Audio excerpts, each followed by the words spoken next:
I'm Sophia, 32, and I once believed I had the perfect life with Marcus. Our 5-year marriage and beautiful Boston suburban home seemed like the American dream come true. That was until I discovered text messages that shattered my reality. My husband was cheating on me with his coworker. So I planned my exit carefully, leaving both a farewell letter and a positive pregnancy test for him to find. His initial laughter at my goodbye note quickly transformed into despair. Where are you watching from today? Hit subscribe if you want to know how I turned the tables on my cheating husband and reclaimed my life. Before Marcus, I was completely focused on my career. As a marketing executive at a Fortune 500 company, I poured every ounce of my energy into climbing the corporate ladder. Marriage wasn't even on my radar. My parents had divorced when I was 12, and the experience left me with a deep skepticism about happily ever after. I dated occasionally, but nothing serious. My apartment was my sanctuary, my career my priority, and my independence my greatest treasure. Then came that fateful charity gala in downtown Boston, 3 years after I graduated from college. My company had sponsored a table, and as one of the rising stars in the marketing department, I was invited to attend. I wore a navy blue dress that complemented my auburn hair, feeling confident and completely unaware that my life was about to change. Marcus stood across the room, tall and distinguished in his tailored suit. He was chatting with the event organizer, gesturing animatedly with a genuine smile that reached his eyes. There was something magnetic about him that drew my attention. When our gazes locked for a brief moment, I felt an unexpected flutter in my chest. Later that evening, as I was examining the silent auction items, a deep voice behind me said, "That painting would look perfect in your living room." I turned to find Marcus standing there, his warm brown eyes crinkling at the corners as he smiled. "Bold of you to assume you know my living room decor," I replied with a raised eyebrow. He laughed, a rich, genuine sound. "Fair point. I'm Marcus Bennett, by the way." "Sophia Morgan," I said, extending my hand, which he took gently. We spent the rest of the evening talking. He was an architect with his own successful firm, passionate about sustainable design and historical preservation. His enthusiasm was contagious, and I found myself sharing my own dreams and ambitions with surprising ease. By the end of the night, he had my number, and by the end of our first date the following weekend, I was already imagining a future with him. Our courtship was a whirlwind of romantic dinners, weekend getaways, and long conversations that lasted until dawn. Within 6 months, Marcus proposed on a snowy evening in our favorite restaurant. The ring was vintage, a family heirloom that had belonged to his grandmother. "I want to build a life with you, Sophia," he said, kneeling before me with snow melting in his dark hair. "A foundation as strong as the buildings I design." Our wedding was everything I never knew I wanted. Small and intimate, with only our closest friends and family in attendance. I wore an elegant gown with subtle lace detailing, and when Marcus saw me walking down the aisle, the love in his eyes made me feel like the most beautiful woman in the world. The first 2 years of our marriage were blissful. We bought our dream home in a leafy Boston suburb, a colonial revival with character and charm that Marcus promised to restore to its former glory. We traveled extensively, checking destinations off our shared bucket list. Paris in spring, where we kissed beneath the Eiffel Tower. A safari in Tanzania, where we watched lions roam the Serengeti. The Greek islands, where we swam in crystal clear waters and ate fresh seafood under starlit skies. Our careers flourished in tandem. Marcus's firm won several prestigious awards for innovative design, and I was promoted to director of marketing, overseeing a team of talented professionals. We supported each other's ambitions, celebrated each success, and comforted each other through the occasional professional disappointment. Around our second anniversary, something shifted within me. I found myself lingering whenever I saw parents with their children in the park near our home. I started to imagine a nursery in our spare bedroom, wondered what our children might look like. Would they have Marcus's expressive eyes or my auburn hair? This desire for a family surprised me. I had always been so focused on my career, but now I found myself yearning for something more. I broached the subject with Marcus one evening as we sat on our back deck, sharing a bottle of wine. "What do you think about starting a family?" I asked, trying to sound casual despite my racing heart. Marcus took my hand, his expression tender. "I'd love nothing more than to have a family with you, Sophia. But are you sure? This is a big change from our original 5-year plan." "Plans can change," I said, squeezing his hand. "I think we're ready." He kissed me then, and I felt my heart swell with hope for our future family. Looking back, I should have noticed the warning signs that began to appear. Marcus started working later than usual. He installed new passwords on his phone and laptop. A subtle new cologne appeared that he claimed was a gift from a client.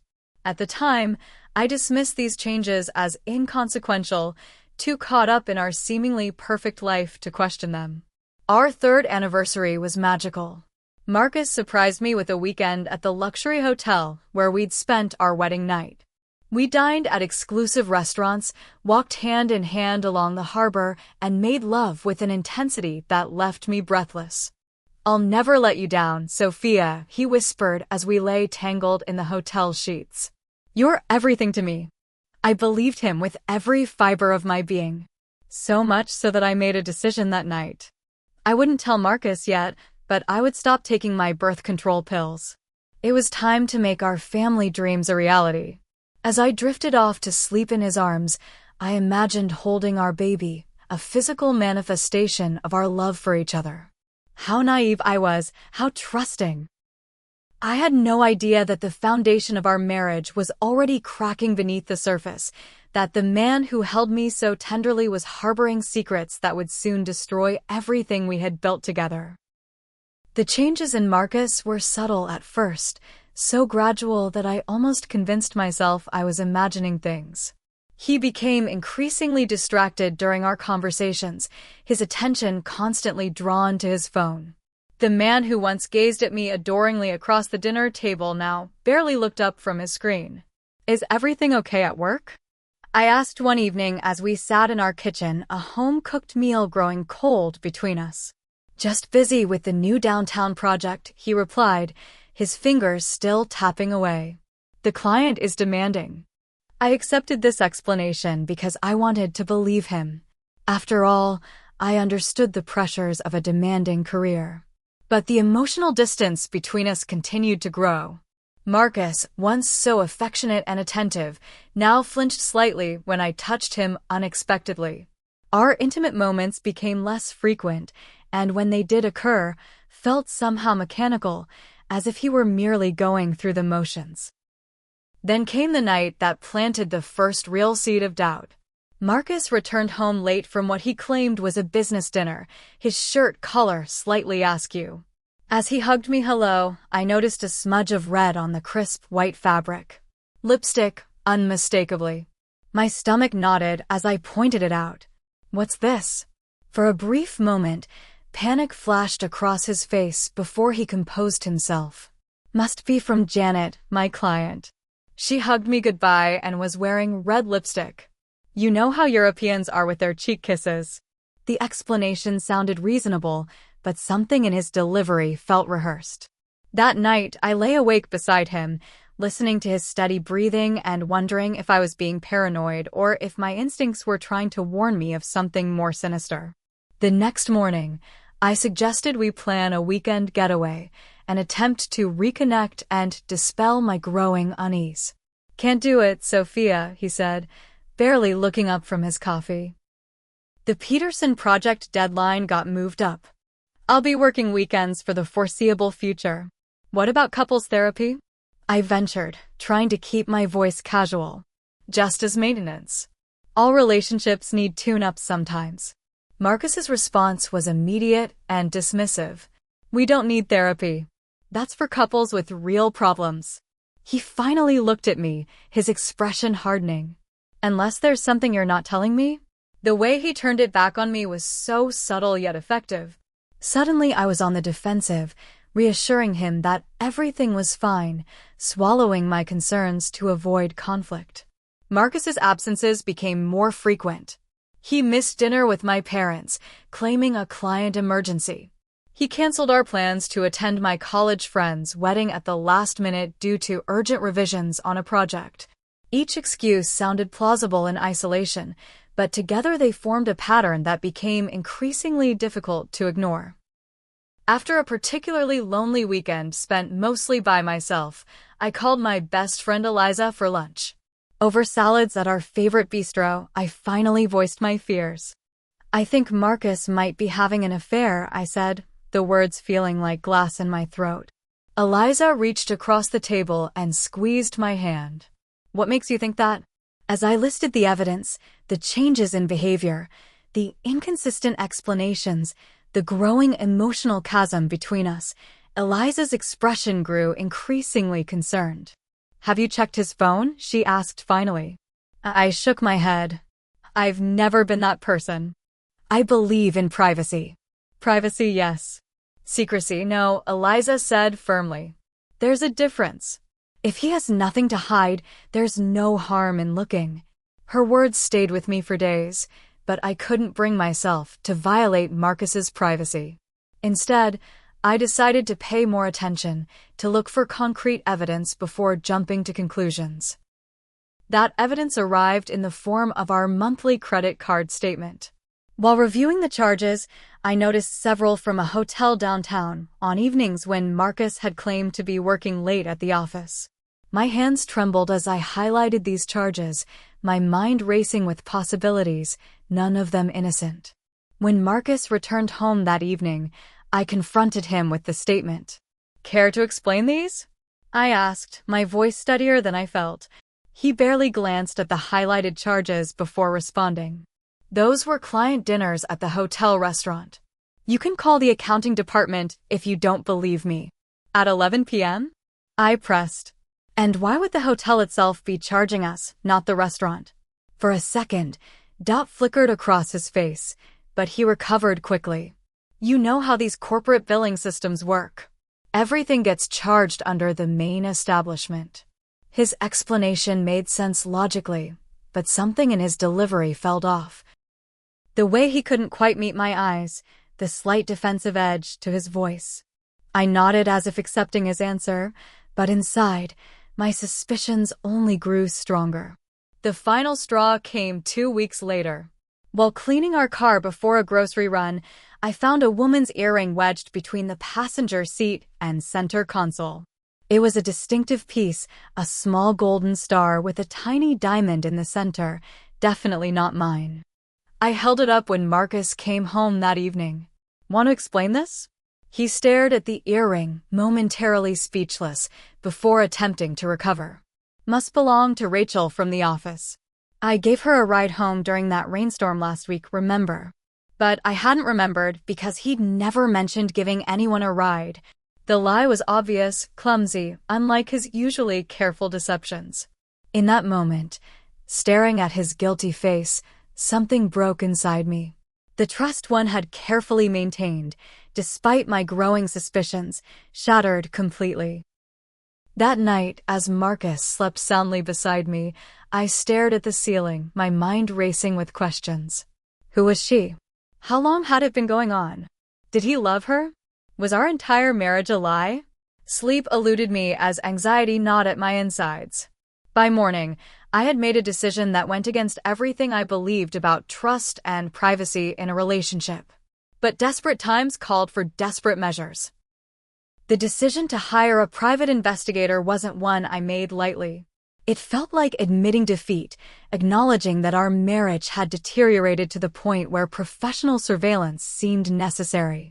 But after weeks of mounting evidence and increasingly implausible explanations from Marcus, I needed certainty more than I needed to preserve my ideals about trust.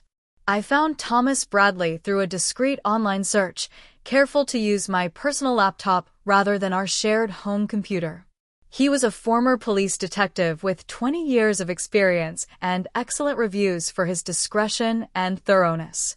We met at a cafe far from my workplace or home, where I explained my suspicions as clinically as possible, trying to maintain my composure. I just need to know the truth, I concluded, sliding an envelope with his retainer across the table.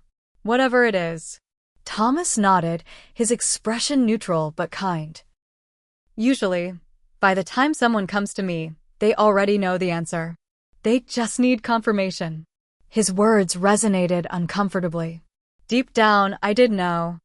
I just needed proof to override the part of me still desperately clinging to the possibility of innocence. 5 days later, I received an email from Thomas with an attachment and a simple message: "Call me when you've reviewed these." My hand trembled as I clicked on the file, my office suddenly feeling airless and small. The photos appeared on my screen in a devastating sequence.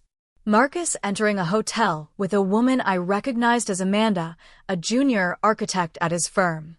His hand resting intimately on the small of her back as they checked in. A zoomed shot through the hotel restaurant window, showing them laughing over wine, his fingers interlaced with hers across the table. The final image, a kiss in the elevator, passionate and familiar, clearly not their first.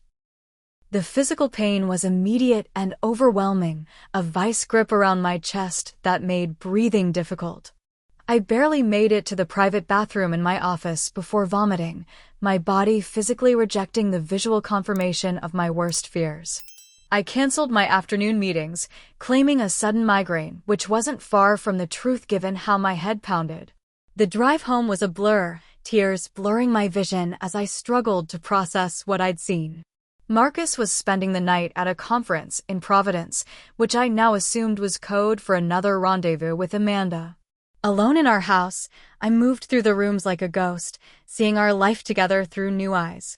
The wedding photos on the mantel, the souvenirs from our travels, the furniture we'd carefully selected together, all of it suddenly felt like props in an elaborate play where I was the only one who didn't know the script had changed. I poured myself a glass of wine, then set it aside untouched. I needed clarity, not numbness. With a deep breath, I opened Marcus's laptop. He had changed his password recently, but in a moment of carelessness had written the new one on a sticky note hidden in his desk drawer. Another red flag I had chosen to ignore. What I found was worse than I had imagined. Emails between Marcus and Amanda dating back nearly a year. Pet names and inside jokes. Explicit messages that made me physically recoil. Plans for their future, discussions of how and when he might leave me. My hands shook as I scrolled through message after message, each one a fresh wound to my already bleeding heart. Most painful were the messages planning their upcoming weekend getaway to Cape Cod, to the very beachfront cottage where Marcus and I had spent our first anniversary. They were recycling our special places, overwriting precious memories with their betrayal. I sat in the dark for hours, reading every message, examining every photo they had exchanged, forcing myself to absorb the full extent of their relationship. By morning, my eyes were swollen from crying, my throat raw from suppressed screams. As daylight filtered through the blinds, I noticed how pale and drawn my reflection looked in the mirror. The stress of the past weeks had taken a physical toll, with dark circles under my eyes and a hollowness to my cheeks. I couldn't remember the last time I had eaten a proper meal or slept through the night. Staring at my reflection, a sudden thought struck me. My period was late. Very late. In the chaos of my suspicions and investigations, I hadn't even noticed. With trembling hands, I rummaged through the bathroom cabinet, finding a pregnancy test I had purchased weeks ago, full of hope for our future family. Now, that future seemed to be crumbling around me, yet I needed to know. I followed the instructions mechanically, then placed the test on the counter and waited, time stretching impossibly as I sat on the edge of the bathtub. When I finally looked, 2 clear pink lines stared back at me. Positive. I was pregnant with the child of a man who had been systematically betraying me for nearly a year. The irony was crushing. All those months of secretly hoping, planning, imagining our family, and now that it was finally happening, everything else was falling apart. I pressed my hands against my still flat stomach, tears streaming down my face, a complex mixture of joy, fear, and overwhelming sadness washing over me. In that moment of profound vulnerability, sitting alone on my bathroom floor with a positive pregnancy test in hand, I had never felt more betrayed by Marcus. This should have been one of the happiest moments of our lives together.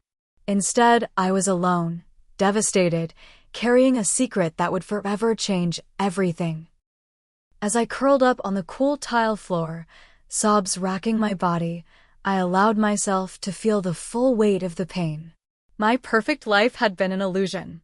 My loving husband, a skillful liar. And now, a baby was coming into this broken world I had created with a man I no longer knew. The next 48 hours passed in a blur of tears, anger, and confusion. I called in sick to work, unable to face colleagues or clients in my current state. My mind was a battleground of conflicting thoughts and emotions. Should I confront Marcus immediately? Throw his infidelity in his face and watch him try to explain away the irrefutable evidence? Should I be waiting at home when he returned from his conference, pregnancy test in hand like some twisted surprise? Or should I simply be gone when he returned, disappearing from his life as completely as his honesty had vanished from our marriage? The thought of raising a child alone terrified me. Yet the idea of staying with Marcus, of watching him toggle between playing devoted husband and father while continuing his affair, was even more unbearable. Could I forgive him for the sake of our child? Did I even want to?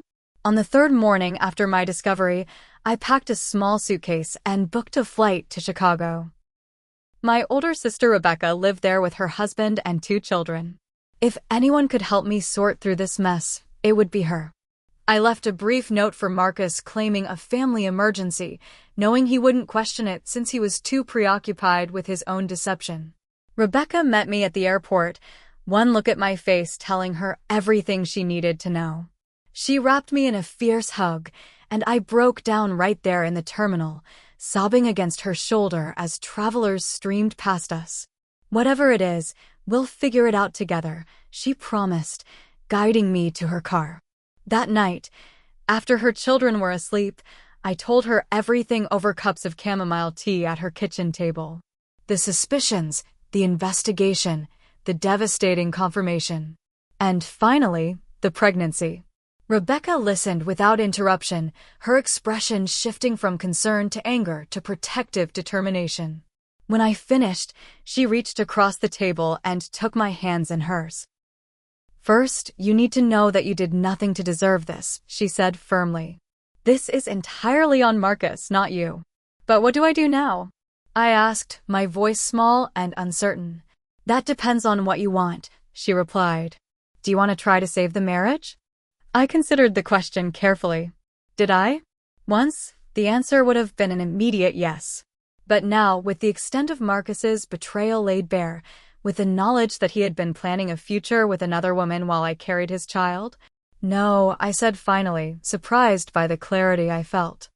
"I don't think I can ever trust him again. And I won't raise my child in a home built on lies." Rebecca nodded, squeezing my hands. "Then you need a plan." Not an emotional reaction, but a strategic exit.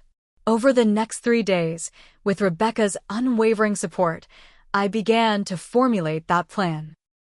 First, I called a highly recommended divorce attorney, Judith Walters, who agreed to see me immediately given the circumstances. In Judith's elegant office overlooking Lake Michigan, I laid out my situation. She listened attentively, occasionally making notes, her expression professional but sympathetic. "Given the evidence of infidelity and the pregnancy, you're in a strong position legally," she explained.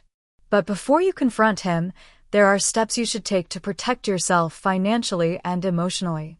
She outlined a comprehensive strategy, documenting all assets, securing copies of important financial records, opening a separate bank account, monitoring joint credit cards for unusual activity. She advised me to continue gathering evidence of the affair while maintaining an appearance of normalcy until everything was in place. "The element of surprise is your advantage right now," Judith explained. Once he knows that you know, the dynamic will shift dramatically. I returned to Boston with a renewed sense of purpose, my grief temporarily channeled into productive action. Each day, I methodically checked items off the list Judith had prepared for me. I documented our joint assets, photographed valuable items in our home, made copies of tax returns and investment statements. I opened a new bank account at a different institution and transferred a reasonable portion of our savings into it, careful not to empty our joint accounts completely. All the while, Marcus continued his charade, coming home late from work, absently kissing my cheek before disappearing into his home office, unaware that I now recognized the scent of another woman's perfume on his clothes. At night, alone in our bed while he worked late, I would place my hands on my stomach, whispering promises to my unborn child. "We'll be okay," I murmured. "I'll make sure of it." The question of whether to tell Marcus about the pregnancy before leaving weighed heavily on me.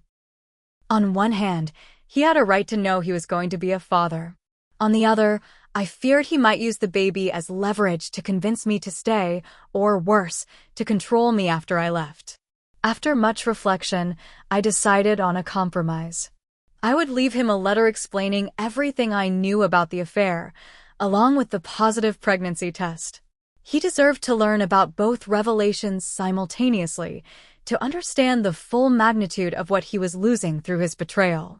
I spent days drafting that letter, writing and rewriting until every word perfectly captured my pain, my anger, and ultimately, my determination to build a better life for myself and my child without him. The final version was 5 pages long, detailing the timeline of my discovery, including printed copies of several damning emails between him and Amanda. I concluded with words that came straight from my healing heart. "I once believed you were the love of my life, Marcus. Now I realize you were a lesson I needed to learn. I deserve a partner who cherishes me completely, who understands that loyalty isn't a burden but a gift.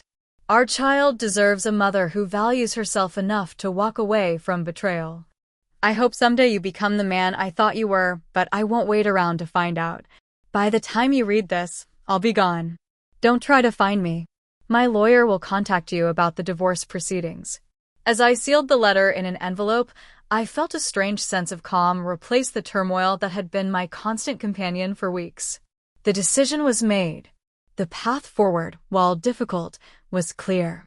I would leave Marcus, not in a flurry of emotion and accusation, but with dignity and purpose. The child growing inside me deserved nothing less than a mother who had the courage to choose self-respect over a comfortable lie. And I deserved the chance to rebuild my life on a foundation of truth, not betrayal. With my strategy firmly in place, I began the final preparations for my departure. Judith had recommended waiting until Marcus would be away for a predictable period, giving me time to leave without a direct confrontation. The opportunity presented itself when Marcus mentioned an upcoming day trip to New York for a client meeting, which I suspected was actually a rendezvous with Amanda. "I'll need to leave early and might not be back until late," he said casually over dinner, his eyes never quite meeting mine. "Don't wait up." "I understand," I replied, keeping my voice neutral while my mind calculated the perfect timing. "I have plenty to keep me busy." Indeed, I did. The day before his trip, I transferred the last of my essential documents to a safety deposit box I had rented. I had already secured a furnished apartment across town with a 6-month lease, paid in advance from my personal savings. My most treasured possessions had been gradually moved there over the past week, items Marcus would never notice missing. Clothes, jewelry my grandmother had left me, photo albums from before I met him. The most crucial element of my plan involved technology. My friend Eliza's husband worked in home security, and he had discreetly installed 2 small cameras in our living room and kitchen, angled to capture Marcus's reaction when he found my letter and the pregnancy test. Was this slightly unethical? Perhaps. But after months of being lied to, I wanted irrefutable proof of his true reaction, something he couldn't later deny or minimize.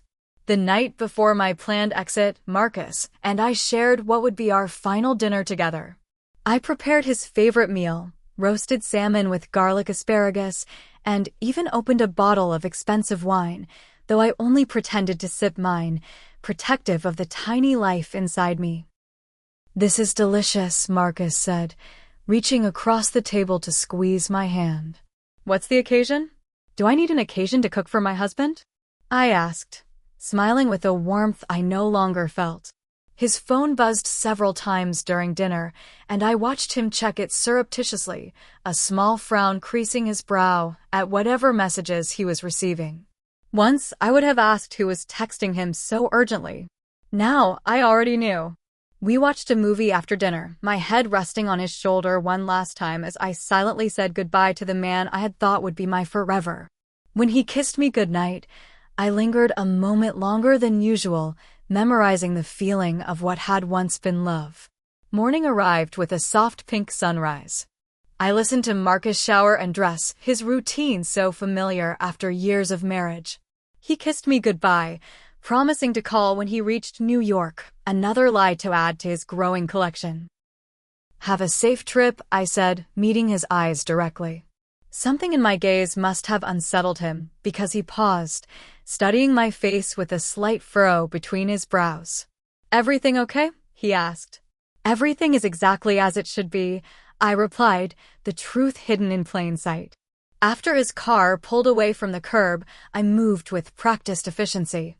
First, I placed the letter in the center of our dining table, the pregnancy test laid carefully beside it. I arranged them precisely, knowing the visual impact would be impossible to ignore. Next, I made a final sweep of the house, ensuring I had everything I needed. My suitcases were already in my car, parked around the corner to avoid alerting neighbors. I took one last look at the home we had shared, the life we had built, now revealed as an elaborate facade. Just before leaving, I activated the cameras through an app on my phone, their tiny red lights blinking once before going dark. I set the house alarm, locked the door, and walked away without looking back. By 10 that morning, I was checked into a boutique hotel downtown, my temporary sanctuary until I was ready to move into my new apartment. I had taken the day off work, explaining to my understanding boss that I was dealing with personal issues. If only she knew how inadequate those 2 words were to describe the complete implosion of my life. In the quiet of my hotel room, I opened my laptop and connected to the security cameras in my former home. The feeds showed empty rooms, peaceful in their abandonment. Now all I could do was wait. Around noon, my phone rang, Marcus's name flashing on the screen.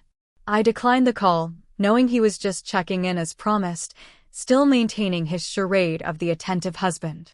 He left a voicemail full of mundane details about his flight and upcoming meeting. I deleted it without a second thought. At 2:30, unexpected movement on the security feed caught my attention. Marcus was home, hours earlier than he should have been if he were actually in New York. My heart raced as I watched him enter the house, calling my name. When no response came, he moved through the rooms, his expression shifting from confusion to mild annoyance. Then he saw it, the envelope on the dining table with his name written in my familiar handwriting, the white plastic stick beside it impossible to misinterpret. I watched, transfixed, as he approached slowly, as if the items might somehow disappear if he moved too quickly. He picked up the letter first, tearing it open with visible impatience. As he began to read, his expression cycled through disbelief, anger, and panic. By the 3rd page, he was laughing, actually laughing, shaking his head as if my words were merely an overreaction, a temporary emotional outburst that could be easily dismissed. "She's bluffing," he muttered to himself, audible through the camera's microphone. "She's not going anywhere." The laughter died on his lips when he reached the final pages, where I had included screenshots of his messages with Amanda. His face drained of color as he realized the extent of my knowledge. Then, almost as an afterthought, he picked up the pregnancy test. The effect was immediate and shocking. His legs seemed to give out as he collapsed into a dining chair, staring at the 2 pink lines with naked horror. The test slipped from his fingers, clattering onto the table as he buried his face in his hands. For several long minutes, he sat motionless, shoulders shaking with what I realized were silent sobs. When he finally looked up, his face was transformed by grief and panic. He grabbed his phone, calling my number repeatedly, each call going straight to voicemail, as I watched in silence. "Sophia, please," he begged in his final message, voice cracking. "We need to talk about this. About the baby. Please come home. I'm sorry. I'm so sorry." But his apology came too late, motivated by discovery rather than genuine remorse. If I hadn't found the evidence, if I weren't carrying his child, he would still be planning his weekend with Amanda, still living his double life while I remained oblivious. I closed the laptop, unable to watch anymore. Despite everything, seeing him broken brought me no satisfaction, only a hollow sadness for what might have been. But I had made my decision, and his tears, however real, wouldn't change my course. For 7 days, I maintained complete silence, ignoring Marcus's increasingly desperate attempts to contact me. Dozens of calls, hundreds of text messages, emails ranging from angry demands to tearful pleas. I read them all but responded to none, following Judith's advice to avoid engagement until I was emotionally ready. From my hotel room, I continued to monitor the security cameras, watching as Marcus's behavior grew more erratic. He rarely left the house, his appearance deteriorating as he paced the rooms like a caged animal. Several times, I saw him pick up the pregnancy test, staring at it with a mixture of wonder and despair. On the 3rd day, Amanda appeared at our front door. Through the camera, I watched their heated exchange, her expression shifting from confusion to hurt as Marcus apparently explained the situation. She left in tears, and he didn't try to stop her. Whatever they had shared was clearly secondary to the bombshell of impending fatherhood. Marcus began reaching out to our friends and family, desperate to locate me. My phone buzzed constantly with concerned messages from mutual acquaintances. I responded only to those I trusted completely, assuring them I was safe but requesting privacy. My parents and sister formed a protective barrier, fielding questions without revealing my whereabouts. Meanwhile, Judith moved forward with the divorce proceedings, preparing the initial paperwork while advising me to wait before formal filing. "Let him stew," she suggested during our call. "The more desperate he becomes, the more likely he'll agree to favorable terms." By the end of the week, I felt strong enough for a face-to-face meeting. I chose a public cafe downtown, arriving early to secure a table in the corner with a clear view of the entrance. I wore a simple blue dress that subtly emphasized my still flat stomach, a deliberate reminder of what was at stake. Marcus arrived 10 minutes early, his appearance shocking me despite having watched him through the cameras. He had lost weight, dark circles shadowing his eyes, his usually immaculate hair disheveled. He spotted me immediately, relief washing over his face as he rushed toward my table. "Sophia," he breathed, reaching for my hands, which I kept firmly in my lap. "Thank God. I've been going crazy." "Please sit," I said coolly, gesturing to the chair across from me. "I only have 30 minutes. He sat, eyes never leaving my face. "Where have you been?" "I've been worried sick." "I've been safe," I replied. "That's all you need to know." "Is it true?" he asked, voice dropping to a whisper. "About the baby?" I nodded once, watching emotion flood his features. "Sophia, I know I messed up. Badly. But a baby changes everything. We need to think about what's best for our child."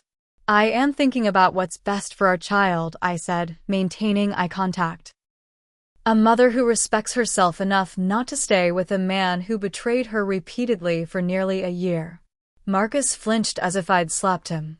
"It was a mistake, a stupid, terrible mistake. Amanda meant nothing to me." "A year-long mistake?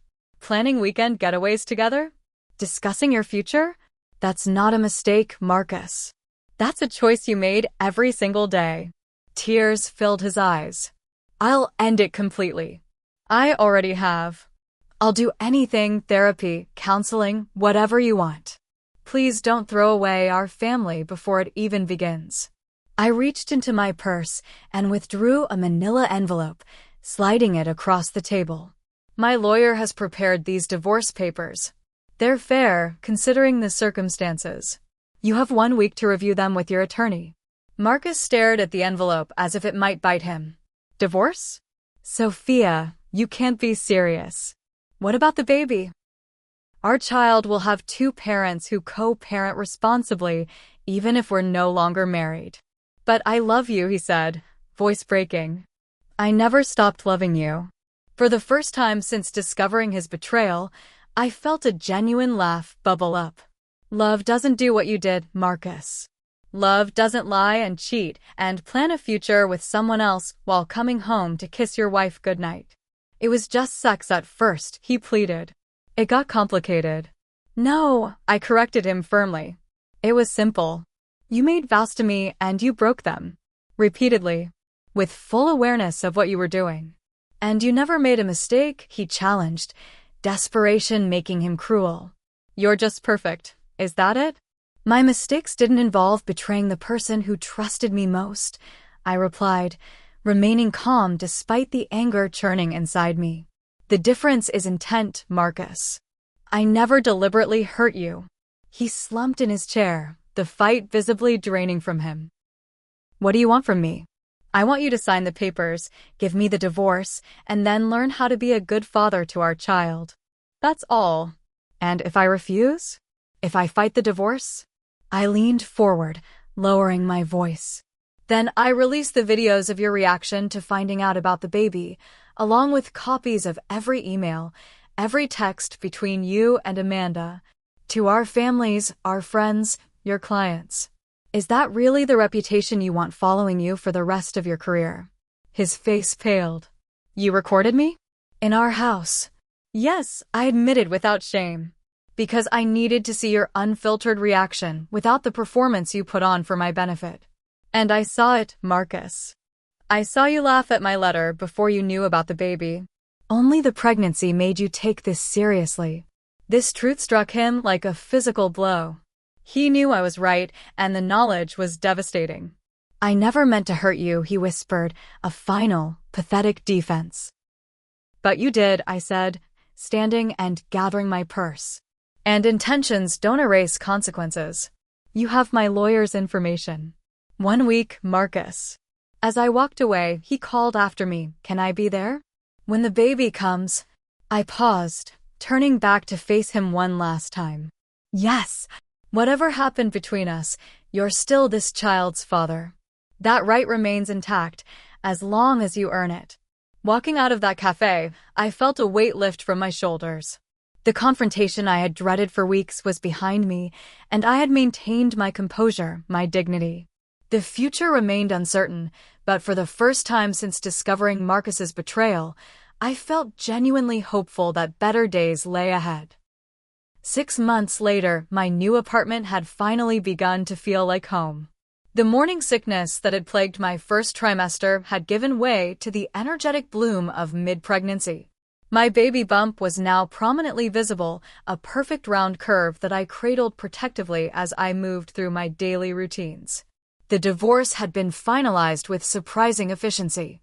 Whether due to guilt, the irrefutable evidence I possessed, or Judith's skillful negotiation, Marcus had agreed to terms that were more than fair. The house had been sold, the proceeds split equitably. My financial future and that of my child were secure. I had transformed the second bedroom of my apartment into a nursery, painting the walls a soothing sage green that worked for any gender, though I now knew I was expecting a daughter. My sister Rebecca had flown in to help, and together we had assembled furniture, organized tiny clothes, and created a peaceful sanctuary for the baby who would soon join my world. My support network had proven invaluable during these months of transition. Eliza brought dinner every Wednesday, sitting with me for hours as we talked through my ongoing emotional processing. My parents called daily, their initial shock at my situation having transformed into unwavering support. Colleagues had been understanding about my occasional need for flexibility as doctor's appointments became more frequent. Marcus, to his credit, was trying. After the initial shock wore off, he had begun to take his impending fatherhood seriously. He attended every doctor's appointment, sat quietly in the corner taking notes, his face transforming with wonder when we heard our daughter's heartbeat for the first time. "She sounds strong," he had whispered, tears in his eyes. "She is," I'd replied, a momentary connection bridging the gulf between us. He had moved into a smaller apartment near his office, the bachelor pad he'd once imagined sharing with Amanda now repurposed for his new reality as a soon-to-be co-parent. One bedroom was carefully prepared for the daughter who would spend part of her time there once she was old enough. Amanda had disappeared from his life completely, unable or unwilling to accept the complex situation. According to mutual friends, she had transferred to her company's Seattle office, making a clean break from the relationship that had caused so much damage. In those 6 months, I had done the painful but necessary work of healing. Weekly therapy sessions helped me process the betrayal without letting it harden my heart permanently. I journaled extensively, pouring my fears and hopes onto paper. I practiced meditation to manage the anxiety that still occasionally ambushed me in quiet moments. Slowly, I began to rebuild my social life, accepting invitations to dinners and events I would have declined in the early days of my separation. I didn't date, not yet, but I enjoyed the company of friends both old and new, reminding myself that connection with others remained possible despite my shattered trust. On a crisp autumn afternoon, I was arranging framed ultrasound photos on the nursery wall when my doorbell rang. It was Marcus, arriving for our scheduled meeting to discuss birth plans and co-parenting arrangements. He stood awkwardly in my living room, eyes drawn to my prominent belly. "You look beautiful," he said softly. "Thank you," I replied, gesturing for him to sit. We had established a civil routine, focused entirely on preparations for our daughter's arrival. As we worked through the logistics, deciding who would be present at the birth and how we would handle the first weeks of our daughter's life, I noticed Marcus, watching me with an expression I couldn't quite interpret. "What is it?" I finally asked, setting aside my notebook. He hesitated, then continued. "I want you to know how sorry I am. Not just for getting caught, but for everything. For betraying you. For throwing away what we had. I've had a lot of time to think about why I did it." I remained silent, neither encouraging nor discouraging his confession. "It wasn't about you," he continued. "It was about me, my own insecurities, my fear of the future, of fatherhood, responsibilities I wasn't sure I was ready for. Instead of talking to you, I escaped into something that felt easy and uncomplicated." "And was it?" I asked. "Uncomplicated?" He laughed humorlessly. "No. It was a mess from the beginning. A selfish, destructive mess that cost me everything that actually mattered." His words sounded genuine, but I had learned the hard way that Marcus could be convincingly sincere even when lying. Still, I appreciated the effort, if only for our daughter's sake. "I hope you find peace with your choices, Marcus," I said finally. "For Emma's sake, I hope you become the man you always pretended to be." Emma, the name we had agreed on for our daughter, after my grandmother. Saying it aloud made her feel more real, the future more tangible. The remainder of my pregnancy passed quickly, a blur of final preparations and increasing physical discomfort. When labor began, 3 weeks before my due date, Marcus was the second person I called, after my mother. Both arrived at the hospital within the hour, an unlikely alliance formed for the sake of the child who was about to join us. Emma Grace Morgan arrived after 14 hours of labor, a tiny perfect being with her father's dark hair and my determined chin. When the nurse placed her in my arms for the first time, the love that flooded through me was unlike anything I had ever experienced, fierce and protective and all-consuming. "She's incredible," Marcus whispered, standing beside the bed, tears streaming unashamedly down his face. When I offered to let him hold her, his hands trembled as he cradled our daughter with infinite care. Watching him with Emma, his face transformed by pure love, I felt the last hard edges of my anger begin to soften. Not for his sake, but for my own and for Emma's. I would never fully trust Marcus again, never rebuild what we had lost, but I could release the bitterness that served no purpose in my new life as a mother. In the months that followed Emma's birth, we established a careful routine of shared parenting. Marcus proved himself dedicated and reliable, never missing scheduled time with his daughter, always returning her exactly when promised. We communicated primarily through a co-parenting app, maintaining clear boundaries while presenting a united front for Emma's benefit. On Emma's first birthday, we hosted a small celebration together at a neutral location, a sunny park near my apartment. Watching Marcus help our daughter blow out her single candle, I reflected on the journey of the past 2 years. The betrayal that had seemed world-ending had ultimately been the catalyst for growth I might never have experienced otherwise.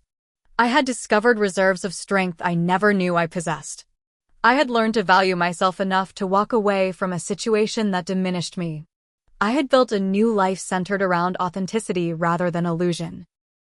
Later that evening, after the guests had departed and Marcus had reluctantly said goodbye to Emma until his next visitation day, my sister Rebecca lingered to help clean up. "You know what amazes me," she said, folding tiny party napkins. "How well you've handled all of this. A year ago, I was so worried about you, and now look at you. Thriving." I smiled, glancing at Emma sleeping peacefully in her portable crib. I had good reasons to keep moving forward. "It's more than that," Rebecca insisted. "You chose not to let his betrayal define you. That takes incredible strength." Her words resonated with the conclusion I had gradually reached through months of reflection. The most valuable lesson from my failed marriage wasn't about Marcus or his infidelity. It was about my own capacity for resilience, for rebuilding from ashes, for choosing self-respect over comfortable illusion. The truth was, betrayal doesn't diminish the person betrayed, it diminishes the betrayer. By walking away with my dignity intact, by refusing to accept less than I deserved, I had reclaimed my power and modeled for my daughter the kind of strength I hoped she would someday possess. That night, after tucking Emma into her crib, I stood in the moonlight filtering through her nursery window, watching my daughter's peaceful sleep. I placed my hand gently on her back, feeling the steady rise and fall of her breathing. "Sometimes we have to lose what we thought we wanted," I whispered to her, "to find what we truly deserve." Emma sighed in her sleep, tiny fingers curling around the edge of her blanket. In that perfect moment of connection with my daughter, I felt completely at peace with the path that had led me here, every painful step justified by the joy she had brought into my life. Have you ever had to make a difficult choice that ultimately led to unexpected happiness? I'd love to hear your stories in the comments below.